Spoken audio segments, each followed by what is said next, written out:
me show you something else. I want to see a trick. Go ahead. Which one? It's one that I've seen on TV where the card magically rides to the top. Alrighty then. Pick a card, any card. Turn it face up. Doesn't matter if we see it. You want that one? Sign your name in the middle. Okay. Right across there. Babbity boobity boo. Let's just get everybody involved here. Okay? Got that? Okay. So you'll recognize that card when you see it again? I will. In it goes. Look.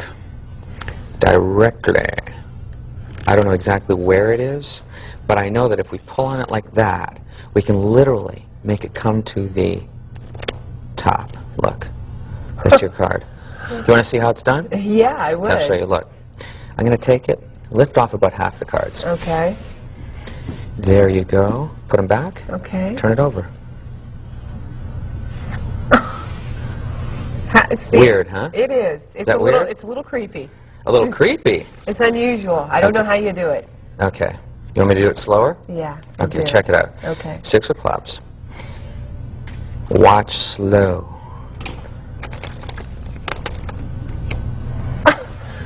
I saw you put it down on the table. Okay. Let's try this. This thing just goes on and on. Doesn't it? And on. Look, we're gonna bring another card into it. Let's get a red one though. Okay. If we can find a red one. There are no red ones in this deck. Unbelievable. Okay. Okay. Is it okay if we use the 10 of hearts? Yeah, that's a great card. Okay. 10 of hearts over there. Actually, I'll leave the 6 over here. Watch there. The 6 here, the 10 here. If we take the 10 and put it on the top of the deck, the 6 does not like it, and it instantly changes. Look. And the 10 is left over here. It leaves the 10 down there on the table.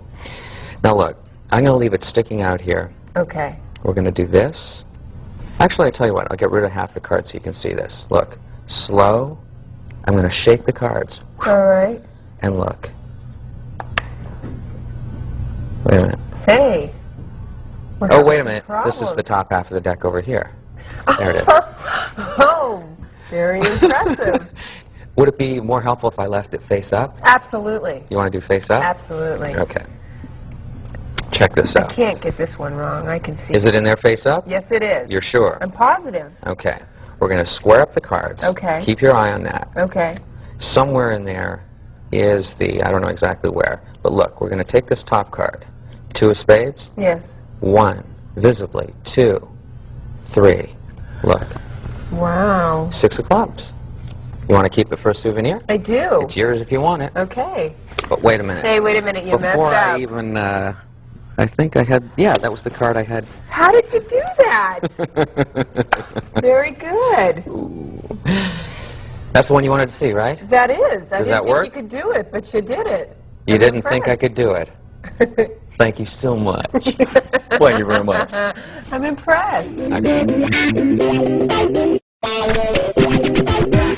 Okay, guys, we're going to learn the Marlowe tilt. And all that does is give you an illusion of putting the card into the middle of the deck. When you're not, you're putting it in the second card. Okay, the first thing is the Marlowe tilt get ready. Okay, you can do that with one hand. And by doing that, well, what the Marlowe tilt is, first of all, is having the card up like this by about ½ an inch. You look like you're putting in the cards over here. You see the way that pushes out the middle, so that gives the total illusion. Then the card goes in here. You push the card in, square them up. Everybody thinks it's in the middle because that is the illusion given from this angle. Okay? So the Marlowe tilt get ready, you want to be able to get ready with one hand. And it's a simple matter of going over with the thumb and propping that card up. It just springs up. So you go over, see that over a little to the side, get your little finger under there, come back and pop up. And look, you've got it. The next part you're going to do is give the illusion of going into the middle. You just tap the cards around in the middle. Let those come out like that. Then put that in. Stick it all the way in. You want to make sure that you get this really covered all along the left side of your thumb so that angle's covered. And then you kind of angle down if there's anyone over there coming from your right. In it goes. Come up. pretend like you're kind of looking for the card, give that illusion, and you're all set. And your card is the second from the top then. See, because then you're ready to do a double lift and go from there. Okay guys, the next part of the ambitious card routine is that the spectator cuts off half the deck. It's an easy thing, all it is a double lift, but here's why I like it. Because in the ambitious card routine, you'll notice that the one that I put together here is just a bunch of moves, and you've probably seen them all before.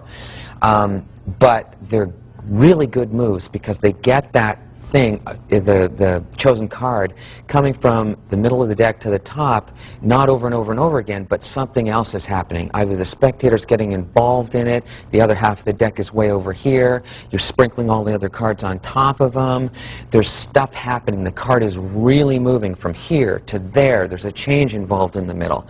And that's what I feel is very important to get a lot of reaction out of that ambitious card routine. So here it is. You're just going to do a double lift, which we've already talked about. And there it is. You just lift it off and you immediately say, cut off half the cards. That gives them something to do, takes their attention off of this. They cut half the cards off, put that on, they put them back, turn it over right away. And they're like, what? Turn it, and they turn it over, and it's done. Third part of this is, again, you're moving the cards around a lot. So you're going to use what you learned in Ninja 1, which is this move right here.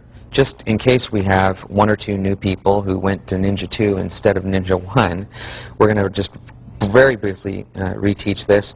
You're getting a break here. You lift up half the deck, riffle off one, get a little break, slide that top card over, which is their chosen card, over, and drop. Because you don't want it to hang out like that. You want to go like this, and back, like so. And you've got the other card on top. Then you drop that on the table, on top. This is why you want to get some action, you want to get some motion going between that top card. And there it is. That freaks them out. That's the third part of the ambitious card. This is part 4. Say this is the card that we're using. That's the card they've signed, okay? Usually you have it signed. There's absolutely no way you can use a duplicate if it's signed. So say that's there. We're going to bring another card in. So you get if that's a black card, get a red card. Get your break, just like you just did, and find a red card. Bingo, there we go. You're going to do your change right here, lay that card down over here, and tell everybody, okay, 6 of diamonds right there. Then, here's the most beautiful move in the world, just about. You're going to take the 5 of clubs and lay it down on the table like so. And it's done. That and the card is now changed over to the 6. So let's talk about the visual retention change for a minute. Very, very cool move.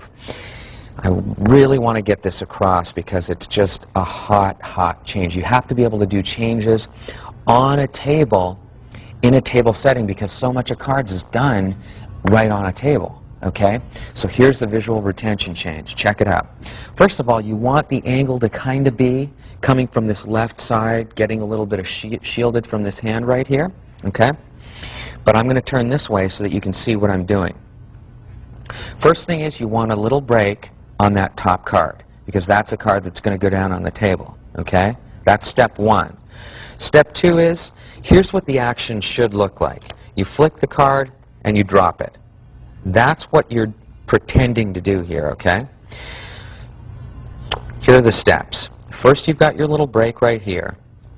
The thumb comes up, and this goes in the slot right here. I mean, it hits right into the slot. Then, you drop, like so. Now, doing it here, I'm trying to do it slow. It all has to be done in motion. See that? You got to be able to do it in motion. And if you do it from here, you can see how it's hidden. Look at that. It just looks like I went like that. Let me tell you about this. Be loose. If you're tight, this move will not work. You'll practice until doomsday, and if you're tight, forget it. So look, you got to be loose. This has to relax. Relax those wrists. You're going up here, into the slot, and down. You'll find that it works so easily. The key points are vertical compared to the tabletop, into the slot, hitting the thumb, and loose. That'll just come out like that, and you back off with that hand. Back off, and it drops. Okay? That's the visual retention change. Then, you come back over here to get this other card. You get a little break under here. But if I put this card on top of the deck, the whatever card doesn't like it, and boom, it pops up, and it leaves this one on the table.